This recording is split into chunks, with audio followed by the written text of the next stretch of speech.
नमस्ते प्रणाम दोस्तों। हम मृदुला सिंह एगो राम जी के झूमर गीत गावे जा रहल बानी। यदि रउआ लोग के अच्छा लागे त लाइक शेयर सब्सक्राइब करें लोग। कहवा में राम जी के जन्म भयो हरि झूमारी, अब कहवा में बाजेला बधाओ खेला हरि झूमारी। कहवा में राम जी के जन्म भयो हरि झूमारी, अब कहवा में बाजेला बधाओ खेलब हरि झूमारी।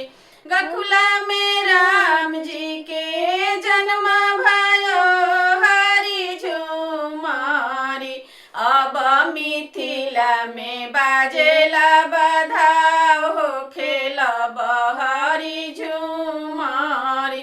चिठिया पर चिट्ठी लिखी राम बैठल हरि झूमारी, अब कर सीता सोरहो सिंगार हो खेलब हरि झूमारी, अब कर सीता सोरहो सिंगार हो खेलब हरि झूमारी। चिठिया पर चिट्ठी लिखी सीता बैठली हरि झूमारी, अब उमड़ी नयाई श्री राम हो खेलब हरि झूमारी, अब उमड़ी नयाई श्री राम हो खेलब हरि झूमारी। कहवा में उड़ेला बुकवा हरि झूमारी, अब कहवा में उड़ेला अबीर हो खेलब हरि झूमारी।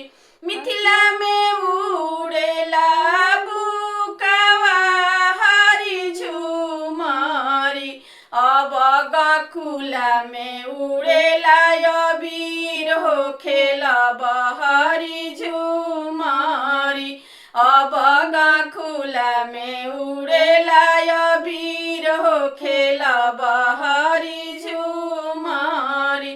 के कर जीत भइले के कर हार हरि झूमारी, अब के कर डिगरी बहार हो खेलब हरि झूमारी, अब के कर डिगरी बहार हो खेलब हरि झूमारी। राम के हार भइले सीता के जीत हरि झूमारी, अब लक्ष्मण के डिगरी बहार हो खेलब हरि झूमारी, अब लक्ष्मण के डिगरी बहार हो खेलब हरि